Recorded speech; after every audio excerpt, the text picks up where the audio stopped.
I wouldn't say I'd changed my opinion. I would say I have flipped my opinion about how hard it is to A, run a school, and B, be a teacher, and C, help children.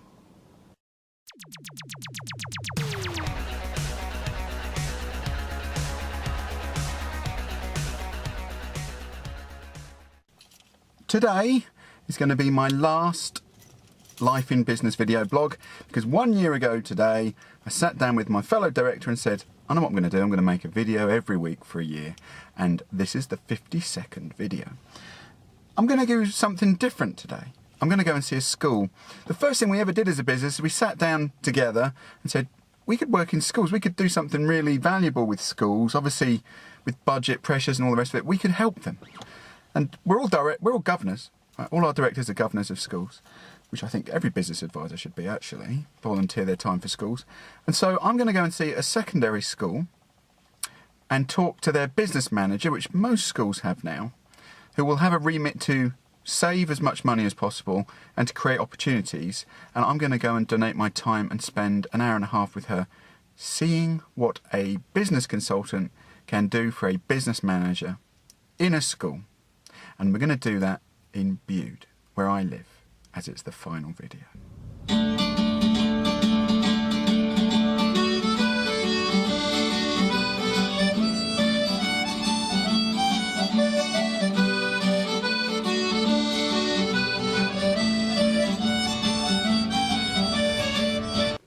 Okay, I've left the meeting at the school, met the business manager for an hour and a half, and it was a very quiet intro, wasn't it? Because I don't know what I can do for them, and they don't know what I could do for the school. And so half the meeting, I think, was more about what we believe about education, the business manager and myself. And this is what Business Think believe. People should be taught enterprise in school. Okay. Now that may sound like a glib statement, but as a real example, we did a presentation at a university earlier this year to a group of 30 university business studies students, talking about the book we'd written. And at the end, my business partner stood up and he said, how many of you are actually going to start a business? This is the business studies course. And of the 30 people in the room, 2 said they would actually start a business. Most wanted to go into marketing. I don't have a problem with that. Go into marketing if you want. However, if you want a stark example of how enterprise is not communicated in the education system, not schools, the education system as a viable alternative in your life, running your own business, then there it is. 2. So 1 in 15 people who do business studies actually want to run their own business in their life. Well, it is a viable alternative, isn't it? Because whilst I'm not saying it's easy, it's definitely not. The benefits are plentiful. I am sitting here with you, well, not with you, but in my brain with you, talking about business, which I enjoy, talking about life, as I have done for the last 51 videos. As we know, these are called A Life in Business for the reason that business is all about your life and not the other way around. And I'm enjoying myself because no one is telling me what to do. Sometimes I'd like people to tell me what to do. Sometimes. But the freedom and the reward of doing what you love cannot be matched with employment. And I remember people always used to say, and it's true, £1 earned running a business emotionally is worth at least £10 you got as an employee. So I go into the school, I say, look, this is what we do. You know, we talk about strategies and things like that, but we also enable. They're just words without enablement. And so how could I help you? I know your job, from what I know about schools, is fundamentally going to be about cost savings, and you'll be very good at it. And she was really good at it. Really, really good. And so I said, I'm not going to sit here, just like I wouldn't sit here with a business and say, you need to ring up some suppliers and renegotiate your deals. Well, I would say that. I would say you have to do it, but I wouldn't do it. It's inherently simple. You ring up your existing supplier and say, are you going to do me a deal for being a loyal customer, or I'll go somewhere else? That's a bit stark, I suppose, but I'm doing the supplier a favour. You can keep my business. I didn't have to ring you. And so the whole world today, isn't it, is about more for less.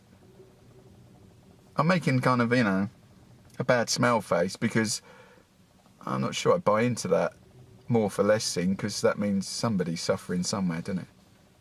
However, I go in and say, look, I am not going to be able to help you with cost savings. I can look at accounts. I do that all the time. I can look at accounts and look for opportunities to make more money. And we both agreed, that profit is still a controversial word in a school. And she said, yes, you mean value? I said, yeah, I do. And I do. And when we work with charities as well, you can't do anything without money. And so you can call that profit or margin, or, well, you can call it profit or margin. You still have to make it. The difference between, let's say, a private sector organisation and a school is values-based, meaning they'll pump every penny of that profit back into adding value for children, which I believe in. I've been a governor of a school for 4 years now. But before I was a governor at school, had a view of education which I will call media created. Meaning, I had an opinion of what a teacher's life was like. I had an opinion of how you run a school. And I had an opinion about what children should do there. I haven't spent 4 years working in that economic environment. Schools cost money. At a strategic level, I wouldn't say I'd changed my opinion. I would say I have flipped my opinion about how hard it is to A, run a school, and B, be a teacher, and C, help children. That is not because they're not trying. That is because of money. And I've sat through all the academisation, it's easy for me to say, academisation discussions. I've been to trust pitches. I have sat through this process, which headmasters have said to me is the most, significant period of change in a short time that has ever been in education. Talking about structure and how people want schools to run like businesses. What a dreadful idea. What I mean by that is, I think schools should generate profit for reinvestment.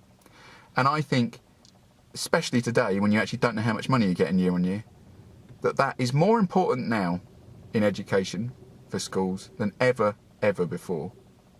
I don't think a school should be afraid of generating income if you invest that money in education.